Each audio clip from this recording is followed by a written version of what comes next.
if you are one of those first movers to really carve out your personal brand, those are going to be the people that are going to absolutely kill it for the next 10 plus years. Hello, and welcome back to another episode of Unstoppable Success. And today I wanted to get down in the nitty-gritty of building your personal brand. And when I was thinking about what do I really want to share with you on this, I have come up with a lot of ideas. So this is going to be the start of our next 3-part series, and I love giving it to you in these ways because that way we can dive so damn deep. You know, I can't do surface level around here. But what I'm noticing about personal brands is there is this massive shift in the way we lean into business, in the way iconic leaders in every industry are really taking the industry by storm, is by leveraging their personal brand. And I don't know if you've felt this. It's like this shift between just building a business and shaping the entire way things are being done. And there is this massive opportunity in that if you are one of those first movers to really carve out your personal brand, to build not just cute colors or brand pillars, but to build a real movement, something that people can get fired up around, something that people can truly get behind, those are going to be the people that are going to absolutely kill it for the next 10 plus years. So I'm going to be breaking down how you can start to build your iconic personal brand, how you can build so many different income streams, how you can build a business that is quite literally getting to paid to be you. And the other thing that I love so much about building a personal brand that is quite literally based around you, your expertise, your life story, your life journey. You can build out offers, you can build out messaging that is just an extension of who you are in that exact season, in that exact chapter. And it doesn't mean that you're locked in to speak about that one thing for the rest of your life. We don't do niches around here, but it means that it gets to grow and evolve with you. You get to bring your audience with you, and it feels so much more easeful to build a business from a place of true embodiment. Now, before we dive into today's episode, which I actually want to take you through how the hell I landed here, but I wanted to let you know that I am actually kickstarting my next Australia-wide tour very, very soon. And it is going to be a whole day workshop on building your iconic personal brand. You're going to learn how to position and market yourself where people no longer question your prices. You're going to learn how to become the category of one. No more competing because you are one of a kind. So why not build a business that is one of a kind as well? So you can get your tickets now. I'll put the link in the show notes. Otherwise, you can send me a DM on Instagram. Just DM me the word iconic and I will send you the link to get your tickets as well. Okay, now I want to break down how I have been building my personal brand over the past probably 7 plus years now. And for me, it definitely did not start here. And sometimes when we look at people's journeys, we see me doing my TED Talk, me having a chart-topping podcast, best-selling book. I certainly did not start here. And for those of you who are OGs who've been around for a while, you'll know that I was the biggest introvert. If they were giving out awards for being the most shy person in the entire galaxy, then I most definitely would win by a landslide, because let me paint this picture for you. When I was a child, I was so shy and afraid that if someone had waved at me, I would divert my eye contact instantly, because I thought if I happened to wave back and they weren't waving to me, that would be absolutely death by embarrassment. And it probably came across rude AF, but I was just so in my head. I truly wanted to be visible. I even remember another time I was walking down the street and someone gave me eye contact for a little bit more than like a 0.5 seconds, right? And it sent me into a spiral like, what is wrong with me? Do I have something in my head? Do I have something in my body? And there was so much lack of safety in being seen at all. There is no way I would have ever signed myself up to speak on a stage. I remember doing the Dolly or the magazine for teenagers. They used to have like, how well do you know your friend quiz. I could answer every single question, but when it came to the time where my friends were answering about me, they had no clue what my favorite food was. They had no idea what kind of animals I like. They had no idea because I didn't want to be seen. I didn't want people to see me. And there's probably a lot of things to unpack around that. But I wanted to paint this picture because I think it's so easy to see where someone is right now, in the peak of their success, in the peak of their visibility, and say, oh, it's easy for you because you're so confident. But I worked damn hard for this confidence. Let me tell you. Honestly, I had to get out of my comfort zone time and time and time and time and time again. And I fell down. I hated it. I felt the fear. But one thing I did know was that my purpose was always bigger than my fear. So then how the hell did I end up here speaking to you on this podcast about to do my big nationwide tour? It happened so organically for me. And I think now, because the coaching industry, the personal brand space is so saturated and we see others making so much incredible impact, wealth, everything, a lot of people are saying, okay, I just want to start a personal brand. I don't know what the brand is going to be about. I don't know what industry. I don't know what I want to talk about. Let me create my offers later, but I know I want to be a coach, or I know I want to be a mentor or a personal brand, or speak on stages and change people's lives. And I think it's incredible. And let me tell you, it feels like it is such a saturated market right now, but it is still very much in its infancy. Just 7 years ago, I could not find one female business mentor. They were all just men in blazers and suits and like probably at least all over their 50s. And it wasn't quite the vibe for me in my early 20s trying to grow a brand at the time. And so for me, how this played out, my first business was a swimwear brand, and I had the big visions that this brand would be global, and it was. We went to New York Fashion Week and we were doing all of these incredible things. But at the same time, I didn't want anybody to know it was me. And somehow people started finding me on my personal Instagram, like the super fans of my brand were finding me, following me. And then what started to happen was I started to get messages from people just asking me, how did you do it? How did you build these global warehouses? How did you do all these incredible things, working with celebrities, all the awesome stuff that I had achieved? And they knew that the fastest route to their goals was finding someone who had built exactly what they wanted. Now, at that time, I didn't have a coaching certification. I didn't have all of my NLP, my psychology trainings around what I get to do now. But what I did have was this desire to help. I remember my first ever call was with a girl all the way in Canada, by the way. And I got on the call and I said, let's just do $100 for an hour and I can just tell you everything I know.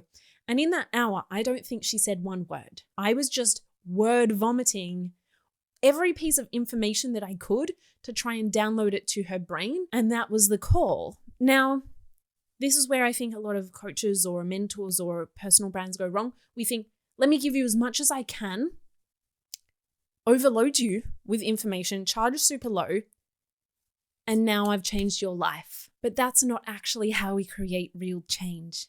How we create real change is listening to what are the roadblocks that she exactly needs. What are the things that are going to get her to her goals as fast as she could? But you know what? I started. I felt the fear. I said yes. I did it anyway. And whilst it still was probably super valuable to her, now me looking back, I can see, oh, I didn't really know that much. I didn't have a qualification.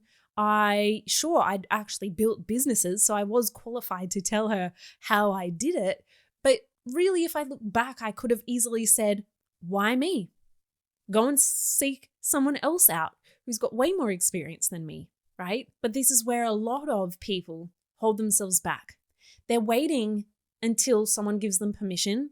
They're waiting until you've got enough qualifications. They're waiting until someone knocks on their door to say, hey, you should do this. So the key for me was just to start. Fast forward a few months, I was then in my own mentorship learning for myself. And I remember this moment where they got us to do a meditation. And for me back then, I did not meditate. This was not my vibe. I was painful. My legs were hurting. I was ready to sit down. I was like, this is over. My brain's wandering. I'm getting bored. But what's really interesting is in some journey throughout that hour, I sunk into that deeper meditation. My conscious mind got to go to sleep, and my subconscious spoke so loudly. And I truly remember this moment. I was like, Jess, you need to be the guiding light, the mentor, the powerhouse force that you wish you had when you were starting your business journey. You need to be that mentor for other young women just like you who are seeking someone who they can truly relate to, who isn't a 50-year-old dude in a suit. And tears started rushing down my eyes because in that moment, and I'm going to get teary now, in that moment, I realized I was put on this earth for so much more than just building a business. I was put here to do the hard things, to pave the path, to get out of my comfort zone time and time again so that I could share that with other women and help them rise up with me. And once that idea popped in, that message has truly landed with me. There was no unseeing it. And this started this ignition, this fire within me to just start. I didn't know what my brand pillars were. I didn't know what I wanted to be known for. I didn't know what I would do my TED Talk on. I didn't know that I would be here right now talking to you about building a personal brand. There is no way I would have ever imagined being where I am now. And maybe you feel that as well. That fire burning in you, that true calling, maybe you don't know what it exactly is yet. But trust it and just start to get curious about what that might look like. If you got out of your comfort zone, if you allowed yourself to be seen a little bit more every single day, stripped back the layers of who you think you should be to show up online, to show up on these stages, and just start. So fast forward, not very long, because I work very, very fast. After I was doing those wing it calls, I decided to launch my first ever membership. If you're an OG, you'll remember the Dreamers and Doers membership. Now, I launched this for $10 a month. I had the idea one afternoon. Within 2 hours, I had built a website. It wasn't the cutest, but it was a website and it functioned, and there was a way for people to pay. And I built this website. I put up one Instagram story, and by that night, I had 12 people in. It's about building momentum. Now, if any of my clients came to me and said, Jess, I'm going to launch a membership for $10 a month, I would say no. No, we're going to actually put a proper price on that, because what happens with really, really low things is people don't value it as much. They don't show up as much. They don't utilize it and implement it as if they're serious about it, right? So I grew and built that business, that membership, for around 2 to 3 years. And after that point, I just knew that I was ready for a new level of depth. I was ready for a new level of commitment. And I wanted to go bigger and deeper with the impact I was able to make. So I actually closed down that membership, and I was running my Business for Life mastermind. And I'll always remember the very first time I launched my Business for Life mastermind, I ran a free masterclass, which is sometimes the best way to build momentum behind your brand. And I ran my first masterclass to launch this program. I worked for weeks on formulating it, adding in the consumer psychology, building it out so the messaging really landed. And that was the first $20,000 day that I have ever had. And it was in that moment that I was in pure disbelief. I remember telling some of my old colleagues from my old job, I just had a $30,000 month for literally getting paid to be me, for getting paid for what's in here. I didn't have to ship out 50,000 bikinis or work 50 million hours in my other businesses. And maybe you've had one of those moments as well where you reflect on and you're like, that was the moment that I realized I actually can do this. I think I might be capable of something so much bigger than I ever had imagined. And if you're at that point right now where you're yet to have your first 20K day, or where you're launching your first main program, your signature offer, know that it's all a compound effect.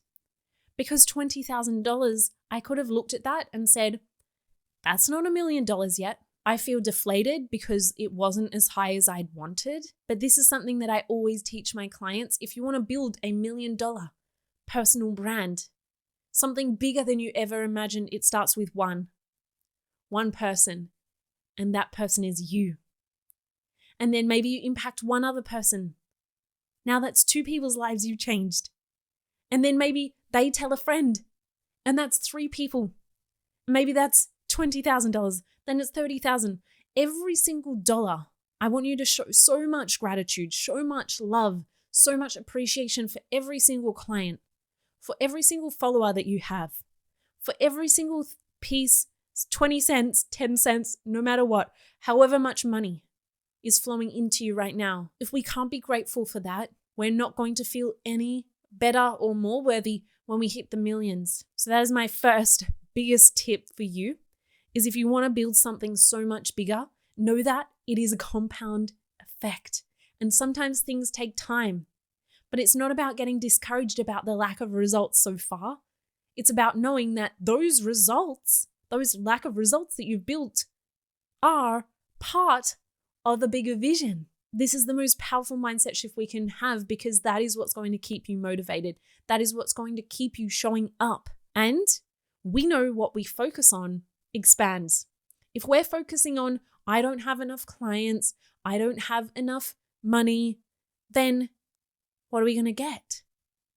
So continuing on, I'm going to just jump quite far ahead here, where I started building out my messaging and really understanding, who the hell am I? Because as you build a personal brand, it's not just about, let me create an offer, let me make something to sell, let me have a website, let me make some money from it. It's like, who am I? What legacy do I want to leave on the world? These are big questions, and sometimes they are the hardest to answer. I don't know if you've ever had one of those moments where you're like, bio. I need to write myself a bio. Who the hell am I? Depends who I'm around, depends in what context. Is it me watching Real Housewives? Is it me on the big stage, right? Different versions of us. Which parts do we talk about? It's almost like this crazy identity crisis that we go through on, how do I show up authentically? Because me sitting in my introverted self on the couch enjoying Kardashians, Real Housewives, is a very different version of me to the version of me commanding a room of hundreds of people on a stage. Both are authentic. Both are truly parts of me. And I actually started to go through like this identity crisis, because then there's an extra level, not just who am I, but who am I now that there are a lot of eyes on me? What parts of my ego, of my concept of self, of my personality have I decided throughout my life are unsafe for others to see me as? We start showing up in ways we feel like we should show up, and oftentimes we won't realize that we're doing it. And so for me, it's been about just showing up absolutely messy. And some of the biggest realizations on, oh my gosh, I've been dimming my light. Oh my gosh, I've been toning myself down. I've been molding myself in a way that I thought I should be, was when I put it out there and I watched it back. And I don't just mean record it and watch it on repeat 20 times over analyzing ourselves. I mean, record it, don't even analyze it, put it up, post it to the public. And it does something weird within your brain where suddenly you can see your own blind spots as if other people were seeing it. And sometimes that's the biggest blessing. Sometimes, though, we have to cringe at our own selves.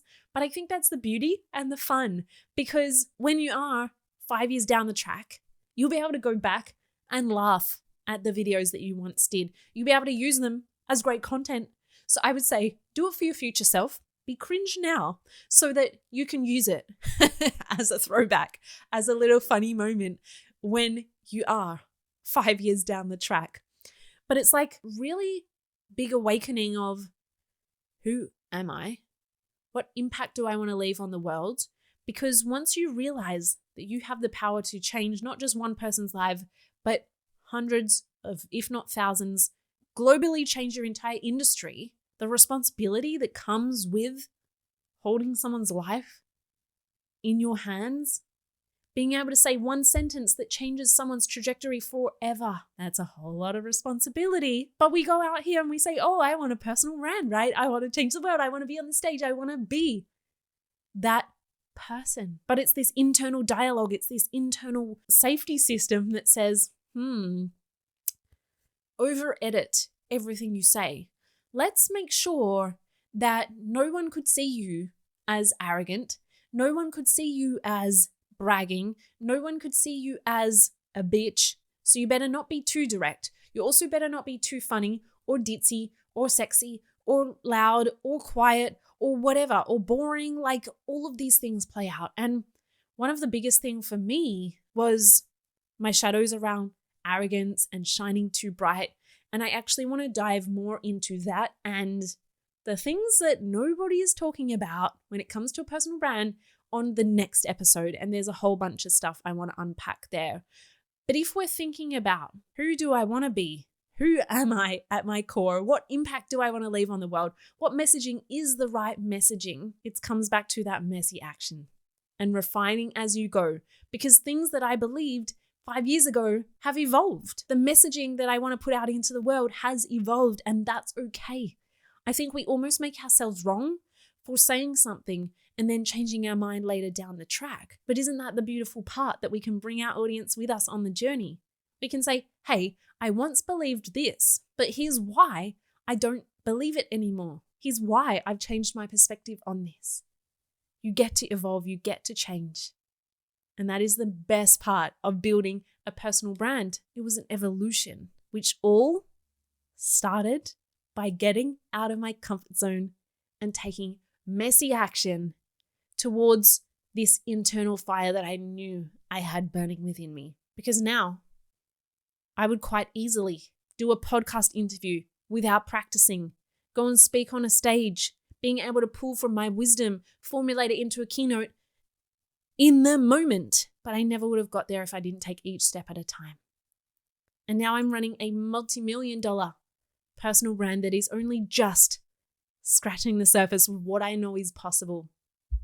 And so for you, I would really encourage you to go away, tap into why you want to do what you do. Why do you love what you talk about? And if you don't love what you talk about, it's time to change it up. I highly recommend, if nothing's coming through instantly, meditate on it. Let your conscious mind go to sleep. Tap into your subconscious. And once you find that, everything else builds out beneath it. Because whether I'm talking about building your personal brand, whether I'm talking about marketing strategy, whether I'm talking about deep subconscious rewiring, all of it comes to this beautiful peak on unstoppable success. They're all the keys, right? And that's how it allows me to have one core message that people know me for, whilst still having this beautiful flexibility for me to speak about what I'm feeling lit up by in that chapter.